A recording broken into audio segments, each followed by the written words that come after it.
नमस्कार दोस्तों, मेरा नाम है अतुल श्रीवास्तव और स्वागत है आपका नेक्सस जीएस में। समीक्षा अधिकारी जिसकी परीक्षा है 11 फरवरी 2024 को और उसके लिए टेस्ट सीरीज़ चलाई जा रही है नेक्सस जीएस की तरफ से। टेस्ट नंबर 12 है और इसके साथ ही आपका लास्ट 40 दिनों के लिए 40 से 45 दिनों का जो समय आपके पास शेष है उसके लिए एक रुद्रा बैच स्टार्ट किया गया है।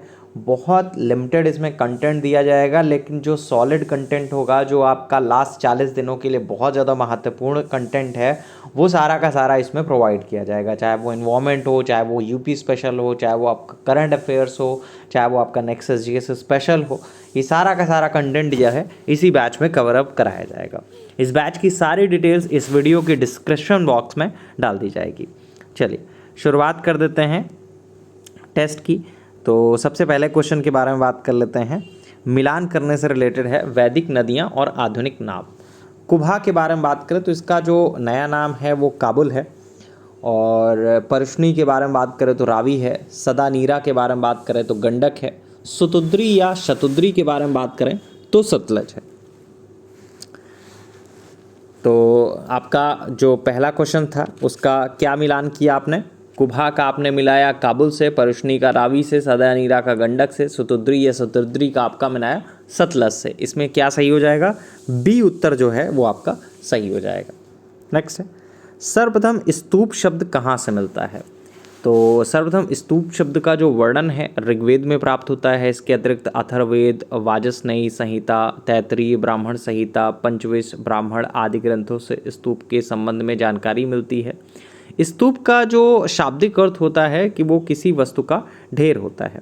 वैसे ये टेस्ट सीरीज़ जो है वो पेड टेस्ट सीरीज़ में ही पार्ट में आता है। जब आप रुद्रा बैच लेंगे तो आपका ये टेस्ट सीरीज़ भी फ्री में दे दी जाएगी और इसका पीडीएफ आपको प्रोवाइड किया जाएगा पूरे आंसर के साथ। नेक्स्ट क्वेश्चन है, हर्षचरित नामक पुस्तक किसने लिखी थी? तो हर्षचरित ग्रंथ की रचना सुप्रसिद्ध लेखक बाणभट्ट साहब ने की थी। नेक्स्ट है, जेजाक भुक्ति प्राचीन नाम था। जेजाक भुक्ति किसका प्राचीन नाम है? ये बुंदेलखंड का प्राचीन नाम है। नेक्स्ट है, कौन सा सुल्तान नया धर्म चलाना चाहता था किंतु उलेमा लोगों ने विरोध किया था? तो कौन सा ऐसा था? अलाउद्दीन खिलजी एक महत्वपूर्ण या फिर बोल सकते हैं एक महत्वाकांक्षी सुल्तान था। उसने सिकंदर द्वितीय सानी की उपाधि धारण की थी और उसे अपने सिक्कों पर अंकित भी करवाया था। संपूर्ण विश्व को जीतने की अभिलाषा रखता था और साथ ही एक नवीन धर्म चलाने की भी, किंतु अपने वफादार मित्र और कोतवाल अलाउल मुल्क की सलाह पर उसने अपना विचार जो है वो त्याग दिया था। अगर पूछा जाए कौन सा सुल्तान नया धर्म चलाना चाहता था किंतु उलेमा लोगों ने विरोध किया था, तो ऑब्वियस सी बात है अलाउद्दीन खिलजी ने। नेक्स्ट है, अपने मदुरा विजय कृति में अपने पति के विजय अभियानों का वर्णन करने वाली कवियत्री कौन थी? कवियत्री आपके एग्जामिनेशन में शुद्ध अशुद्ध शब्दों में पूछा जाता है। देखिए एकदम साफ लिखा हुआ है कि कवियत्री कैसे लिखा जाता है। तो कवयित्री ये आपका इसी तरह से लिखा जाता है। ये आपके एग्जामिनेशन में शुद्ध अशुद्ध वाले पार्ट में पूछा जा सकता है। बहुत इंपॉर्टेंट है ये, आता है लगभग से कई बार आपके एग्जामिनेशन में पूछा गया है। तो अपनी मदुरा विजय कृति में अपने पति के विजय अभियानों का वर्णन करने वाली कवित्री जो थी वो कौन थी? गंगा देवी हुआ करती थी। नेक्स्ट है, मिलान करने वाले क्वेश्चन है फिर से। दीवाने अर्ज के बारे में बात करें, ये सेना विभाग से रिलेटेड था। दीवाने रिसालत के बारे में बात करें तो ये धार्मिक मुद्दों से संबंधित या विदेशी मामलों से संबंधित था। दीवाने इंसा के बारे में बात करें तो सरकारी पत्र व्यवहार से संबंधित था। दीवाने वजारत के बारे में बात करें तो वित्तीय मामलात से संबंधित था ये। नेक्स्ट पॉइंट पे आ जाते हैं, नेक्स्ट क्वेश्चन पे आ जाते हैं। कृषकों की सहायता के लिए किस मध्यकालीन भारतीय शासक ने पट्टा और कबूलियत की जो व्यवस्था है वो प्रारंभ की थी? तो शेर शाह ने पट्टा और कबूलियत की व्यवस्था प्रारंभ की थी। किसानों की सरकार की ओर से पट्टे दिए जाते थे जिनमें स्पष्ट किया गया होता था कि उस वर्ष उन्हें कितना लगान देना है। किसान जो है कबूलियत पत्र के द्वारा इन्हें स्वीकार करते थे। नेक्स्ट है, 1687 में जब औरंगजेब ने गोलकुंडा किले पर अधिकार किया उस समय गोलकुंडा का शासक कौन हुआ करता था? तो गोलकुंडा का शासक कौन हुआ करता था? ये हुआ करते थे अबुल हसन कुतुब शाह। नेक्स्ट है, सरजामी प्रथा किससे संबंधित थी? तो सरजामी प्रथा किससे संबंधित थी? ये मराठा भू राजस्व प्रथा से संबंधित थी। नेक्स्ट है, इस्तमरारी बंदोबस्त के बारे में बात करें तो इस्तमरारी बंदोबस्त किसने लागू किया था? अगर आपने मॉडर्न हिस्ट्री बहुत अच्छे से पढ़ी है तो आपको पता होगा, लॉर्ड कॉर्नवालिस ने लागू किया था। देखिए, महत्वपूर्ण ये नहीं होता है कि आपने पढ़ा है, महत्वपूर्ण ये होता है कि आपने किस टॉपिक का कितना रिवीजन किया है। आपको ये पता होना चाहिए किस टॉपिक से कितने क्वेश्चन पूछे जाते रहे हैं, प्रीवियस में किस तरह से क्वेश्चन पूछे गए हैं, क्या नया अपडेशन आ सकता है।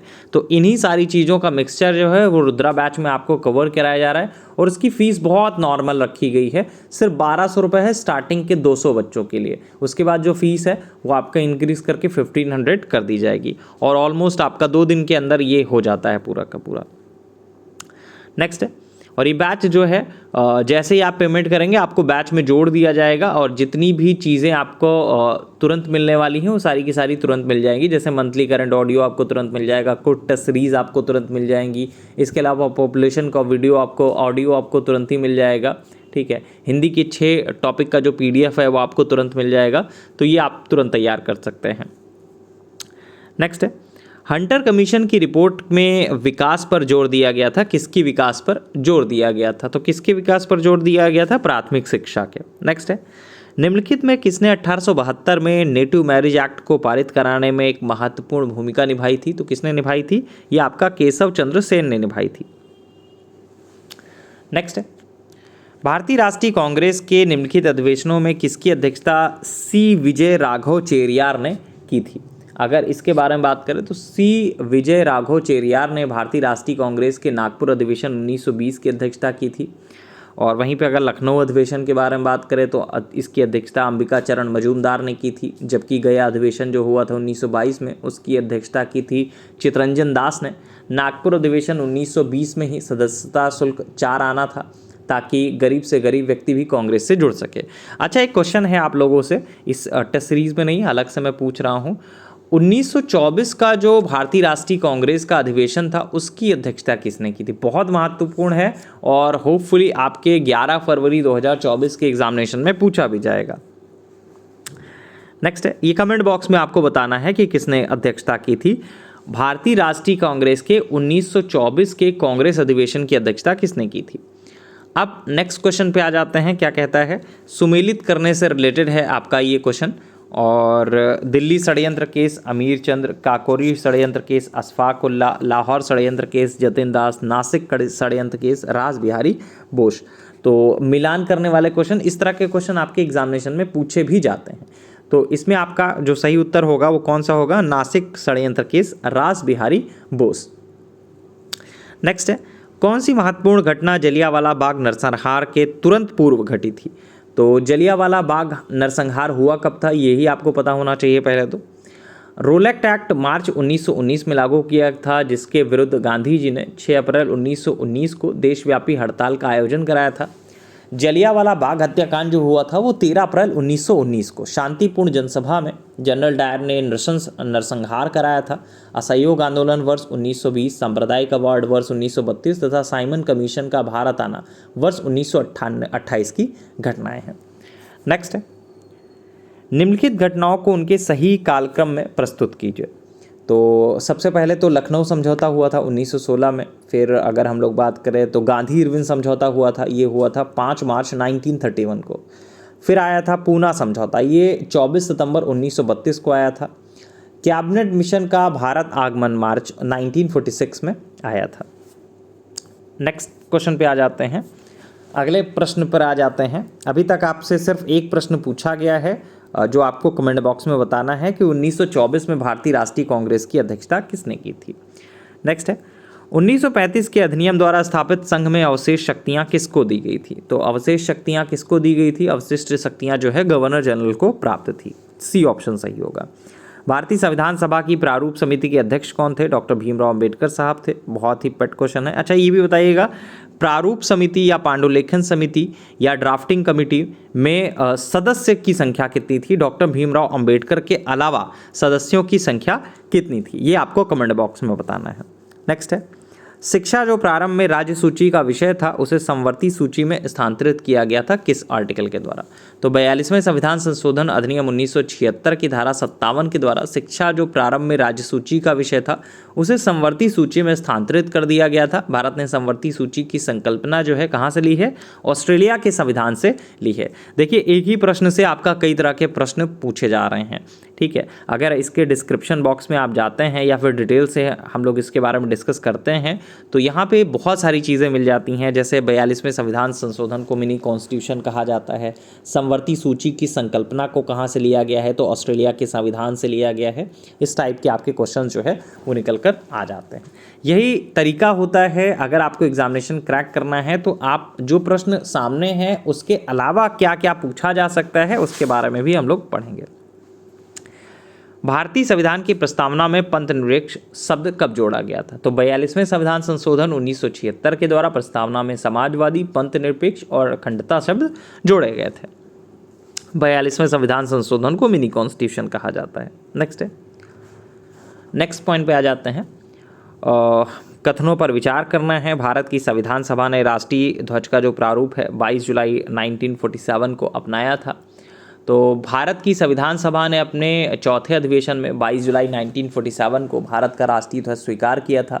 राष्ट्रीय ध्वज के बीच चक्र में 24 तीलियां हैं तथा राष्ट्रीय ध्वज की जो लंबाई चौड़ाई का अनुपात है वो करीब 3:2 के आसपास है। तो इसमें 3:4 है, ये आपका रॉन्ग है। 21 तीलियां लिखा हुआ है तो 24 तीलियां होती हैं। तो ऑप्शन नंबर बी सही होगा इसका। नेक्स्ट है, भारत के संविधान का निम्नलिखित में कौन सा आर्टिकल जो है प्रेस की स्वतंत्रता से संबंधित है? तो कौन सा आर्टिकल जो है वो प्रेस की स्वतंत्रता से संबंधित है? 19(1) जो होता है वो आपका प्रेस की स्वतंत्रता से संबंधित है, मतलब 19, इसमें पहला ऑप्शन सही होगा। अच्छा, ये बताइएगा वर्तमान में जो वर्ल्ड प्रेस फ्रीडम इंडेक्स आई है तो उसमें भारत की रैंक कितनी है? 100 कितनी रैंक है? 2023 की जो रैंकिंग आई है उसमें भारत की रैंक कितनी है? ये कमेंट बॉक्स में आपको बताना है। ये तीसरा क्वेश्चन है आपको। नेक्स्ट है, निम्नलिखित में किसकी संस्तुति पर भारतीय संविधान में मूल कर्तव्य जो है वो शामिल किए गए थे? स्वर्ण सिंह समिति पर आपका ये शामिल किए गए थे। बहुत ही पेट क्वेश्चन है ये भी आयोग का। नेक्स्ट है, यदि भारत के राष्ट्रपति का पद रिक्त हो जाए और कोई उपराष्ट्रपति भी ना हो तब निम्न में से कौन कार्यवाहक राष्ट्रपति होगा? तो उस समय होगा सर्वोच्च न्यायालय के मुख्य न्यायाधीश। ये एक बार हुआ है। अच्छा, जब हुआ था तो उस समय मुख्य न्यायाधीश कौन हुआ करते थे जिन्होंने राष्ट्रपति के रूप में कार्यभार ग्रहण किया था? उनका नाम भी आपको कमेंट बॉक्स में लिखना है। नेक्स्ट है, भारत में लोकपाल और लोकायुक्त की स्थापना के सुझाव के बारे में बात करें तो भारत में लोकपाल और लोकायुक्त की स्थापना का सुझाव जो है प्रथम प्रशासनिक सुधार आयोग ने दिया था। इस आयोग का जो गठन हुआ था 5 जनवरी 1966 को मोरारजी देसाई की अध्यक्षता में किया गया था। बाद में 1967 के हनुमंतैया को प्रथम प्रशासनिक सुधार आयोग का अध्यक्ष बनाया गया था। आयोग ने वर्ष 1970 में अपनी रिपोर्ट सौंपी। ओम्स्टबैन का भारतीय प्रतिमान लोकपाल है। एक स्वतंत्र पर्यवेक्षी एजेंसी के रूप में इसकी स्थापना करीब 1809 में स्वीडन में की गई थी। नेक्स्ट है, संविधान के किस अनुच्छेद के अंतर्गत धन विधेयक को परिभाषित किया गया है? तो कौन सा अनुच्छेद था? आर्टिकल 109 जो है वो आपका धन विधेयक के संबंध में विशेष प्रक्रिया है। आर्टिकल 110 जो है धन विधेयक की परिभाषा है। आर्टिकल जो 111 है वो आपका विधेयकों पर अनुमति है। तो इसमें आपका कौन सा सही होगा? इसमें आपका सही होगा बी ऑप्शन सही होगा, मतलब आर्टिकल 110। नेक्स्ट है, निम्नलिखित में से कौन सही सुमेलित है? इस टाइप का आपका क्वेश्चन है। तो कौन सा सही सुमेलित नहीं है? हाँ देखिए, ये भी एक प्रश्न इस तरह के पूछ लिए जाते हैं, कौन सा सही सुमेलित नहीं है, जिससे कि सुमेलित है और सुमेलित नहीं है, इसमें ही एक आधे क्वेश्चन आप लोगों के गलत हो जाते हैं। तो राजद्रोही सभाओं को रोकने का अधिनियम, यही गलत है आपका। बाकी विस्फोटक पदार्थ अधिनियम 1908 का सही है। भारतीय फौजदारी कानून संशोधन अधिनियम 1908 सही है। समाचार अपराधों के लिए प्रोत्साहन अधिनियम, ये 1908 सही है। तो इसमें आपका कौन सा सही नहीं है? पहला ये होगा, ये 1907 का है। पहली बात तो राजद्रोही सभाओं को रोकने का अधिनियम 1907 का है। नेक्स्ट है, भारतीय संविधान के किस भाग में केंद्र राज्य विधायी संबंध दिए गए हैं? तो कौन से आर्टिकल में कौन से भाग में आपका ये दिए गए हैं? तो भारतीय संविधान के किस भाग में केंद्र राज्य संबंधी विधायी संबंध जो है वो आपका दिए गए हैं। तो इसमें आपका बी ऑप्शन सही होगा। नेक्स्ट है, भारतीय संविधान के किस आर्टिकल में विभिन्न राज्यों से संबंधित विशिष्ट प्रावधान का उल्लेख है? तो इसमें आर्टिकल 371 होगा। नेक्स्ट है, भारतीय संविधान के किस अनुच्छेद में राज्य की राजभाषा या भाषाएं अपनाने की प्रक्रिया है? तो किस में है ये आपका 345 में है, 345 में है, मतलब ऑप्शन सी सही होगा। नेक्स्ट है, अनुसूचित जातियों और अनुसूचित जनजातियों के लिए एक राष्ट्रीय आयोग गठित करने का प्रावधान संविधान के किस आर्टिकल के अंतर्गत किया गया है? तो किस आर्टिकल के अंतर्गत किया गया है? 338 और 338 ए, मतलब ऑप्शन ए सही होगा। नेक्स्ट है, ये आपका मिलान करने से रिलेटेड है, तो इसके बारे में हम लोग डिस्कस कर लेते हैं कि कौन सा किससे मिलेगा।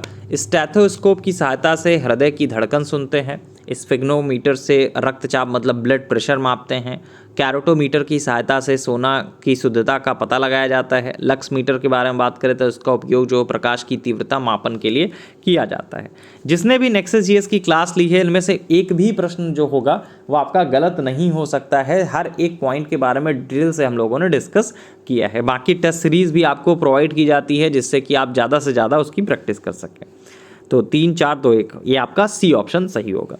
नेक्स्ट है, देखिए मिलान करने वाले में अगर आपको सारे आते हैं तो फिर समस्या ही नहीं है, 3 4 2 1 हो या 1 2 3 4 हो, आपको यहीं से पता चल जाएगा स्टेथोस्कोप किससे रिलेटेड है, स्फिग्नोमीटर किससे रिलेटेड है, कैरोटोमीटर किससे रिलेटेड है, लक्स मीटर किससे रिलेटेड है। तो चारों अगर आपको आते हैं तो वहाँ समस्या नहीं आती है। और कूट और मिलान करने वाले सुमेलित नहीं है, इस टाइप के क्वेश्चन आपके एग्जामिनेशन में आते ही आते हैं, ये आपको पता होना चाहिए। नेक्स्ट है, जब प्रकाश एक माध्यम से दूसरे माध्यम में जाता है तो निम्न में से कौन सा एक अपरिवर्तित रहता है? तो कौन सा रहता है? आवृत्ति जो है अपरिवर्तित रहती है। नेक्स्ट है, निम्नलिखित अवस्थाओं में किसमें गीले कपड़े सबसे जल्दी सूख जाएंगे? तो किसमें रहेंगे सूख जाएंगे? ये आपका 20% अगर आर्द्रता है या 60 डिग्री सेंटीग्रेड तापमान है, तापक्रम है, तो सबसे जल्दी कपड़े सूख जाएंगे।